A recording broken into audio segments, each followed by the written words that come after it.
The dog was standing in the middle of the logging road with 3 puppies pressed against her belly, and the first thing Archer Gould noticed was that she didn't run.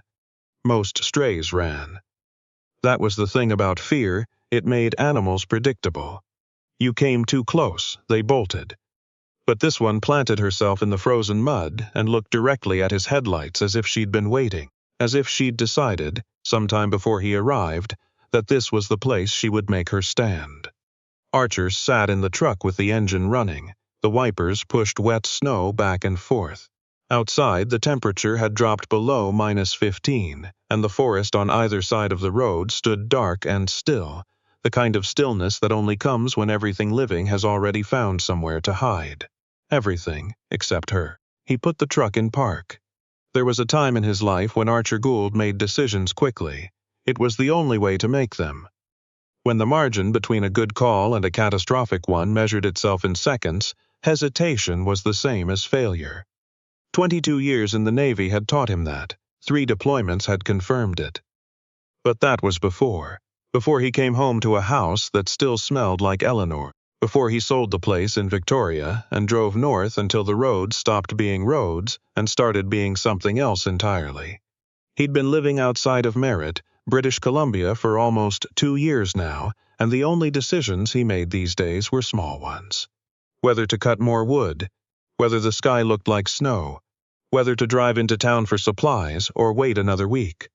He'd been waiting another week for about 6 months. The dog hadn't moved. Archer opened the truck door. The cold came in fast and mean, the kind of cold that climbed inside your coat before you'd taken your second breath. He stepped out onto the road and stood with his hands at his sides, which was something he'd learned a long time ago. You didn't crouch down, you didn't reach out, you didn't make yourself small. You just stood there and let them figure you out. She was a border collie mix, or something close to it. Black and white, with one ear that stood up and one that folded. Her fur was matted with snow and ice, and under it she was thin in a way that meant she hadn't eaten properly in a long time. The puppies were pressed so tightly against her that at first he'd thought there were only 2, until one of them shifted and he saw the third tucked behind the others, smaller than the rest, not moving much. He took 1 step. She didn't flinch. He took another. She looked at him with an expression that he could only describe, later and to no one, as exhausted. Not afraid. Not aggressive. Just tired in a way that went all the way down. He knew something about that. "All right," he said. His voice came out rough from disuse. He hadn't spoken to anyone in 4 days. "All right." He went back to the truck, pulled an old blanket from behind the seat, and spread it across the passenger side floor.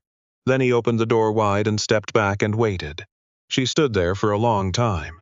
The smallest puppy made a sound, not quite a whimper, more like a small collapse of breath, and that was what did it. She picked it up by the scruff, carried it to the truck, placed it on the blanket, and went back for the others. 2 trips. She did it with a kind of quiet efficiency that made something shift behind Archer's sternum, something he hadn't felt move in a very long time. When all 3 puppies were on the blanket, she looked at him once more, then stepped up into the truck herself and lay down around them. Archer stood in the snow for a moment, the cold working its way through his boots. Then he got in, closed the door, and drove the 20 minutes back to the cabin without turning on the radio. He'd bought the property because no one else wanted it. The previous owner had used it as a hunting cabin for 30 years and left it in the kind of condition that hunting cabins accumulate. 2 windows that didn't seal properly. A wood stove that worked but smoked if you didn't know how to open the damper in sequence. And a smell built up from decades of wet wool and gutted deer that no amount of airing out entirely eliminated. The nearest neighbor was almost 4 kilometers down the road. The nearest town was 40 minutes in good weather, which meant closer to an hour in anything that fell from the sky. Archer had renovated the cabin mostly by himself over the course of a winter. He'd rechinked the logs, replaced the windows, run proper insulation under the floor, and built a small outbuilding for wood storage. The work was the point. The work was the only thing that had gotten him from one end of those early months to the other. Not grief counseling. Not the phone calls from his sister in Calgary. Not the well-meaning gestures from the men he'd served with who didn't know what to say any more than he did. Just the work. the particular mercy of a task that required your full attention and gave you something real when you were done. The dog didn't seem to care about any of that. She walked through the door like she'd already decided it was acceptable and went directly to the spot in front of the wood stove that happened to be the warmest place in the room. Archer brought the puppies in one at a time, wrapped them in an old fleece pullover, and set them beside her. She sniffed each one and then put her head down. He didn't have dog food. He opened a can of sardines and put them in a bowl with some water and set it near her. She waited until he moved away before she ate. He heated soup for himself and sat at the table and watched them. The smallest puppy, the one that had made the sound on the road, was a female with a white patch on her chest like a thumbprint. She wasn't nursing with the same focus as the other two. She would latch on and then seem to lose the thread of it, her small limbs moving in slow circles. Archer watched her for a while and then got up and found the old first aid kit he kept under the sink, though it had nothing useful in it for this. What he needed was a vet, and the nearest one was in Merritt, which was 40 minutes away, which was 40 minutes he might not have. He found a small syringe in the kit that he'd used once for cleaning a wound. He warmed some canned goat milk. He kept it for reasons he no longer remembered, probably something Eleanor had bought and never used, and drew it up slowly and offered it to the puppy on the tip of his finger first, to see if she'd take it. She did. He fed her like that for most of the night, a few drops at a time, while the fire settled into itself and the mother watched him with those dark, unreadable eyes. Somewhere, around 2 in the morning, the puppy's breathing evened out, and she tucked her nose under the fold of her mother's foreleg and slept. Archer sat back in the chair and realized his hands were shaking, not from cold, but from the sustained effort of being careful. He hadn't been careful about anything in a long time. Eleanor had died on a Tuesday, which was a detail that continued to strike him as wrong. Tuesdays were not the days when your life rearranged itself. They were the days when you drove to the hardware store and forgot to pick up the right-size bolt, or remembered halfway through that you meant to call your mother. He'd been on the phone with the hospital's liaison officer, which was what they called the person whose job it was to say these things, and the officer had been kind. Archer remembered that, the specific quality of the man's voice, which was the voice of someone who had said this many times and had not stopped caring. And then the call was over, and Archer had stood in the kitchen of their house in Victoria, and looked at the coffee maker on the counter, which Eleanor had bought because it ground the beans fresh each morning, which she'd said was worth it, which she'd said was one of the small dignities of a life that sometimes didn't have enough of them. Pancreatic cancer. 13 weeks from diagnosis to the end. 13 weeks was not enough time to say what needed saying. He didn't know if any amount of time would have been, but 13 weeks was certainly not it. He'd taken leave and come home and been there for all of it, and at the end he'd held her hand and told her the things he'd meant to tell her for years. Not because he hadn't felt them before, but because he was a man who had been trained to keep his internal state internal, and it had taken him most of a marriage to understand that this was not a virtue you brought home from service, it was a wound. And she had listened and squeezed his fingers and said, "I know, Archer, I always knew." He had not cried at the funeral. He had cried the first time he tried to make coffee and didn't know how to use the machine. He learned to use the machine.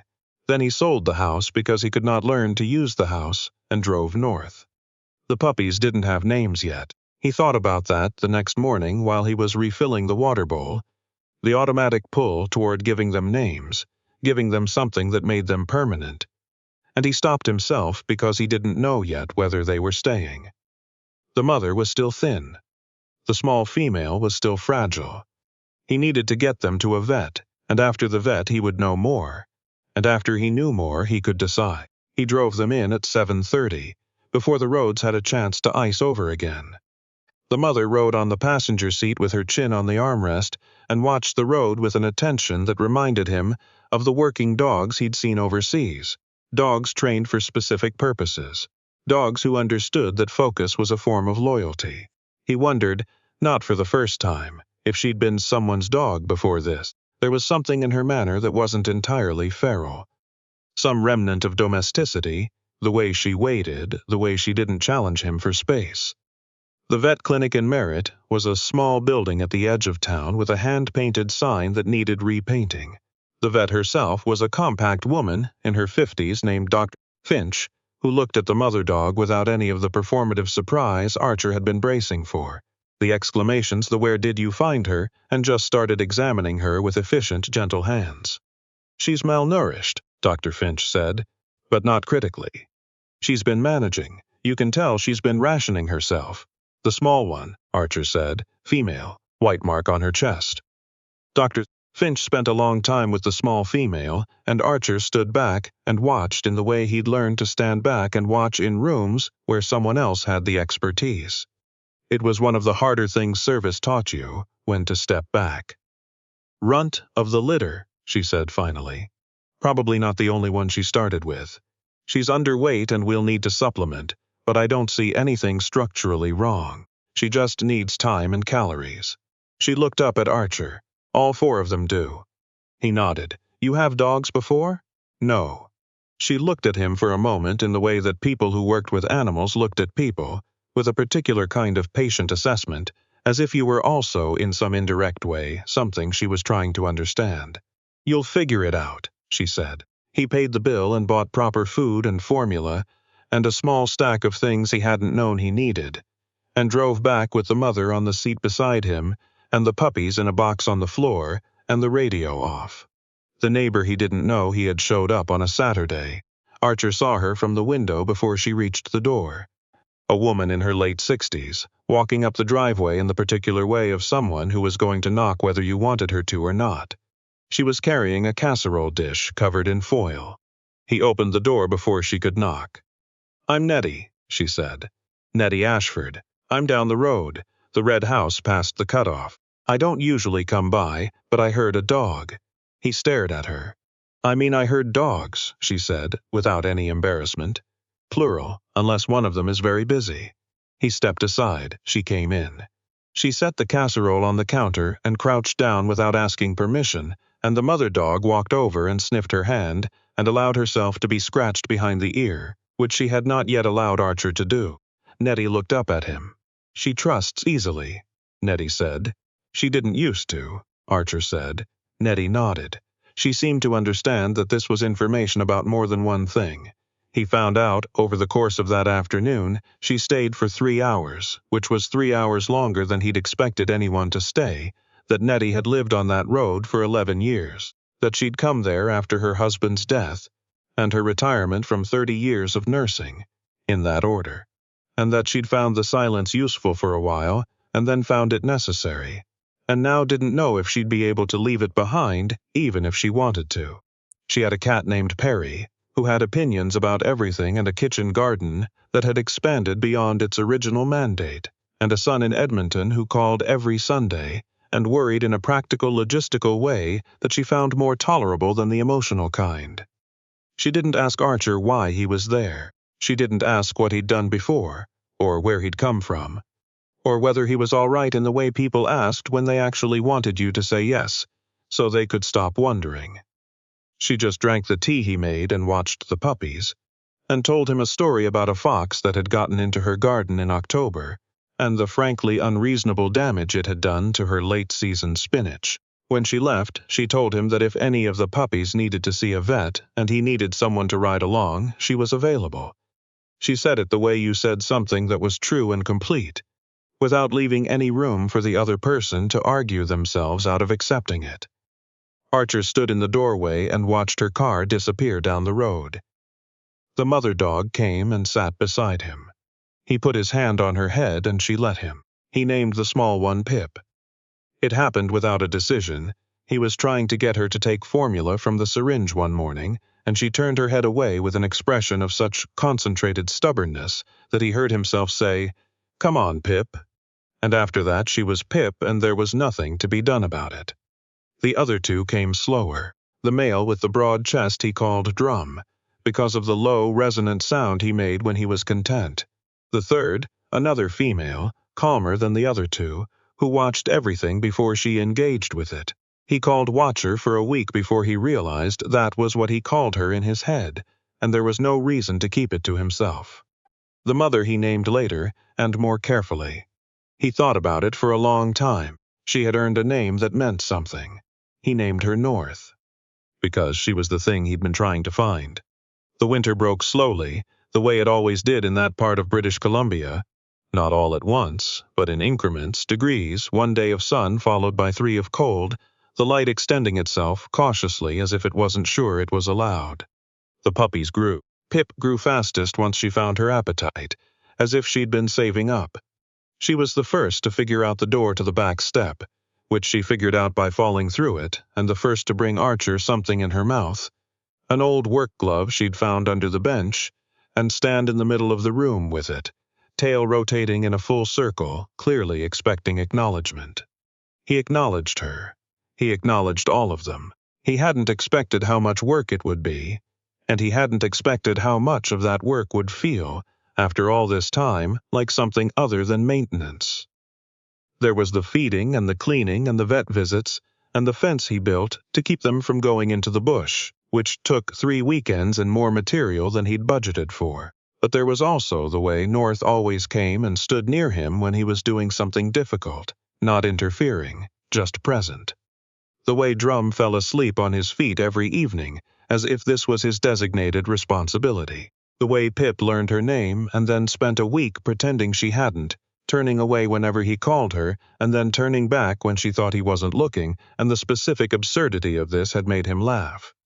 Actually laugh, out loud, in the empty cabin, and he'd stood there afterward in the ringing quiet of it, surprised by what his own voice still knew how to do. Nettie came by every couple of weeks. Sometimes she brought food. Sometimes she just came by, which was its own kind of thing.